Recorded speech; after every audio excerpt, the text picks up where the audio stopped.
आत्मनिर्भर भारत संकल्प अभियान। भारतीय जनता पार्टी के राष्ट्रीय महासचिव व सांसद श्री अरुण सिंह ने मंगलवार को राजधानी भोपाल के भाजपा प्रदेश कार्यालय में आयोजित पत्रकार वार्ता को संबोधित किया।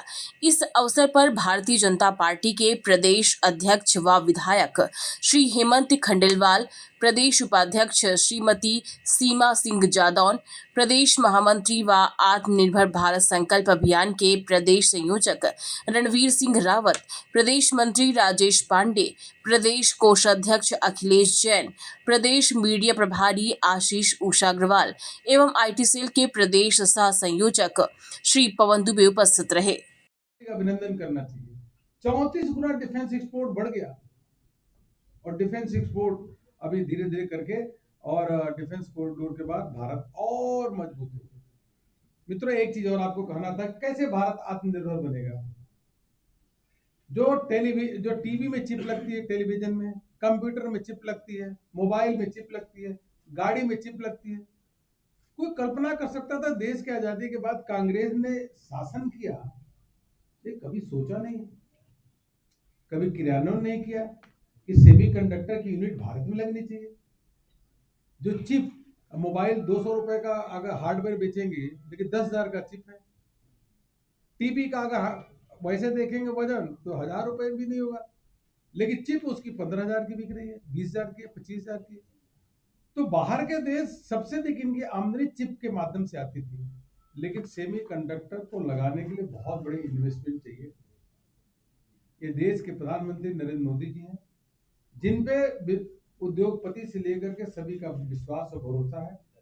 हमारे 6 सेमीकंडक्टर यूनिट लग रहे हैं और इसी साल गुजरात के सेमीकंडक्टर का पूरा प्रोडक्शन मार्केट में आ जाएगा और आने वाले समय में देखिएगा इसके माध्यम से भारत आत्मनिर्भर बनेगा और पुनः भारत सोने की चिड़िया कहलाएगा। डिजिटल इंडिया के माध्यम इतना कहना था कि डिजिटल इंडिया, अब हमें सब भारतवासियों को गर्व होता है कि आज यूपीआई हमारा विश्व का सबसे बड़ा डिजिटल प्लेटफॉर्म है, तो भारत का यूपीआई है।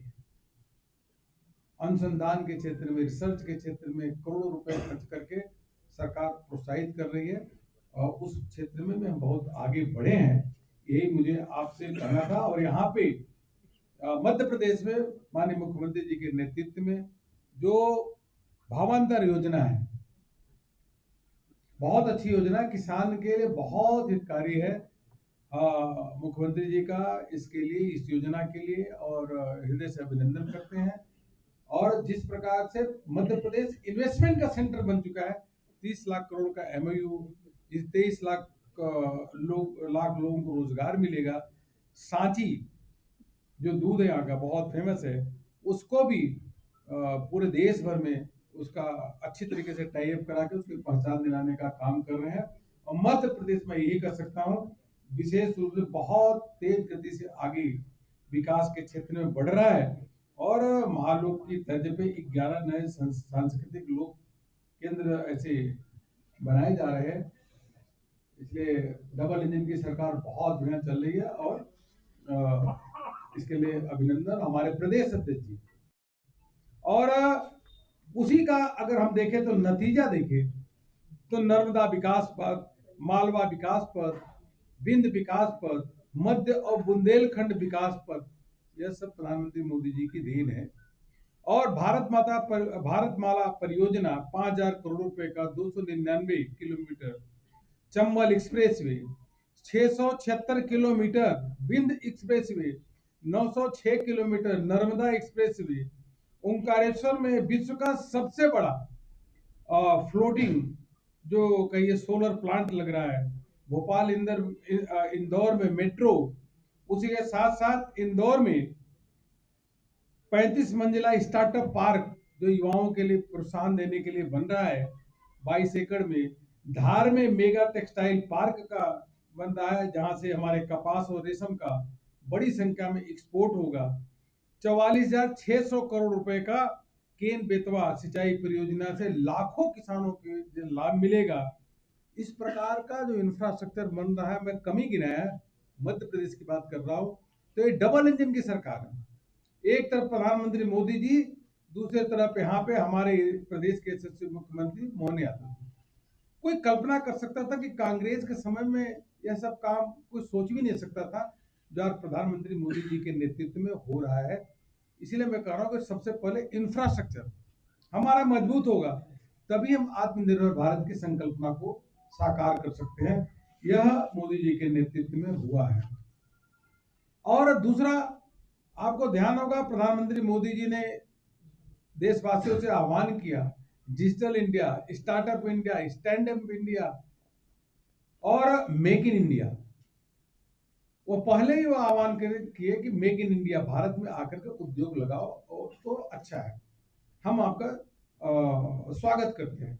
उसी के साथ साथ प्रधानमंत्री जी ने कहा कि यह अब भारत को केवल उपभोक्ता का केंद्र बिंदु नहीं समझना चाहिए, बल्कि भारत जो है, देशवासियों से आह्वान किया मेक फॉर द वर्ल्ड, अब विश्व के लिए सामान बनाओ।